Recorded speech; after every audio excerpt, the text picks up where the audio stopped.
what's going on? Welcome back to James Walker Live. Sort of. Now, early last week we got news that Matt Reeve's solo The Batman movie could begin filming as early as November. Now, this start date seems kind of too quick to me for two reasons. One, we know that Ben Affleck is out as Batman, so his replacement has yet to be named. So who will don the cape and cowl is still a mystery at this point, and they only got a few short months to get that figured out. And number two, there's still no news on who the villain will be, or more or less who will play that villain. Now, Batman is one of those characters that has a very long list of rogues in his gallery.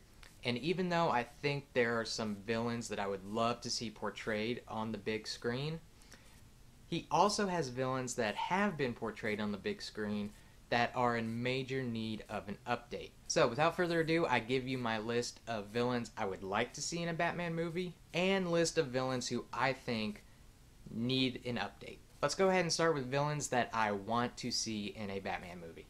Number 5 is Clayface.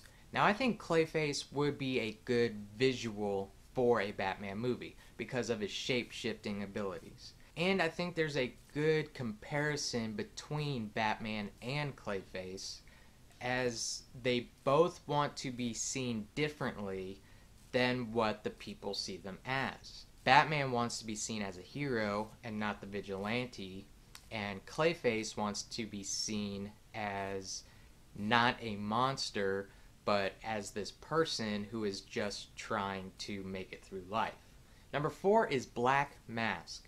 Now, Black Mask is an interesting villain to me because he really seems like the pairing of two major comic book villains. On one aspect, you have the Joker, the theatricality of the Joker. And the second villain is Lex Luthor, entrepreneur, billionaire type.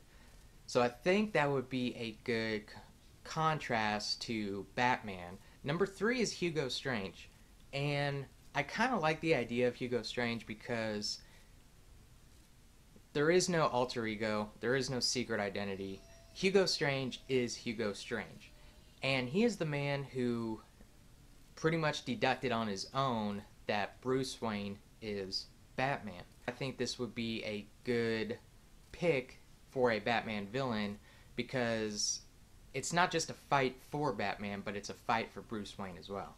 Number 2 is the Red Hood, or Jason Todd. Now, Jason Todd is the second Robin who was killed by the Joker and was brought back to life through Ra's al Ghul's Lazarus Pit and took on the identity of the Red Hood, a kind of extreme Batman. Whereas Batman has that moral code of he doesn't kill anybody, Red Hood pretty much ignores that code and will kill the villains. Now, I think Red Hood would be a good pick because, to me, Batman's weakness is his fear of failure. Fear of letting bad things happen to the people he cares about and the people he's trying to protect. And what a good reminder of his weakness than having Jason Todd, or the Red Hood, be the villain. So to me, the battle of Batman versus the Red Hood is the battle of Bruce Wayne facing his fears. And the number 1 villain I want to see in a Batman movie is Hush. Hush is one of the newer villains on this list, and as soon as I read the Hush story arc, I was instantly pulled in.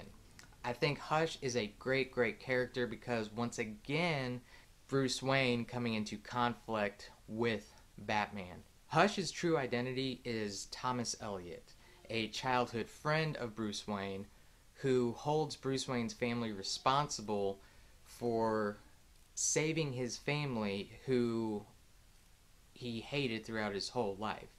So he's not only trying to get revenge on Batman, he's also trying to get revenge on Bruce Wayne. To me, the greatest villains are the ones that put Bruce Wayne and Batman in conflict with one another. And Hush, much like Red Hood, is one of the villains who really cement that. And now here are the villains that I think are in desperate need of an update for the Batman movie. Number 5 is Scarecrow. Now, Scarecrow is one of my favorite villains because of his fear-inducing abilities. And even though I like Cillian Murphy's portrayal of the Scarecrow in the Chris Nolan Dark Knight trilogy, it still wasn't Scarecrow. It was more businessman. It was definitely based in reality, but there wasn't that, I guess, over-the-top costume that Scarecrow is known for. So that is why I think Scarecrow needs an update. Number 4 is Mr. Freeze. Now, Mr. Freeze is the tragic villain, because Mr. Freeze is not going after money or power or anything like that.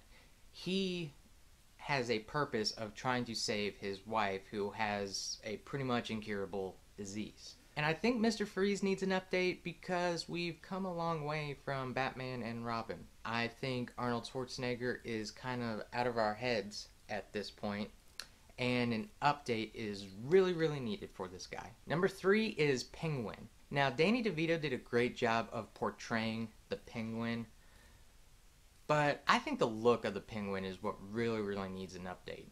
The Penguin has always kind of been this suave club owner who kind of dabbles in the criminal underworld. And Danny DeVito's portrayal was kind of a little round monster, pretty grotesque. So I always wanted to see Penguin as that suave businessman. He's really shady, but you never catch him really in the act. So I think Penguin would be a great choice to update and be the villain in the next Batman movie. Number 2 is Two-Face. No pun intended. Now, Two-Face we've already seen portrayed twice on the big screen. One by Tommy Lee Jones, and the second in The Dark Knight by Aaron Eckhart. And Tommy Lee Jones' Two-Face was really over the top, almost kind of feeding off the Riddler in Batman Forever. And in Aaron Eckhart's portrayal in The Dark Knight, he was more serious and driven by revenge. But both those aren't really the Two-Face that I grew up with. The Two-Face I grew up with was a criminal mastermind, was a crime boss in the criminal underworld. So that's why I think Two-Face will be a great choice and updated for a Batman movie. Number 1 is the Riddler. Now, Riddler we saw as Jim Carrey in Batman Forever, and again, it was very over the top. It was almost Joker-like in his portrayal. He was more or less channeling Frank Gorshin from the Batman 60s TV show. But Riddler has always been Batman's smartest villain, and the only person I can compare him to really is almost kind of like Hannibal Lecter. The person who gets in your head. The one who is 10 steps ahead of you in your thoughts. The one who takes one look at you and knows what you're thinking. The one who knows that he is smarter than you in every sense. So that is why I think Riddler would be a great pick, because the world's smartest man up against the world's greatest detective would really lend itself well to a Batman movie. So there you go, guys. There are my picks for who should be in a Batman movie. Be sure to comment below. Let me know who you think would be in a Batman movie. Be sure to follow me on Twitter at James Walker Show, and I will see you guys next time. Oh,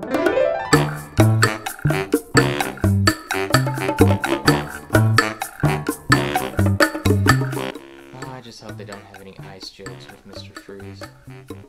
Let's kick some ice.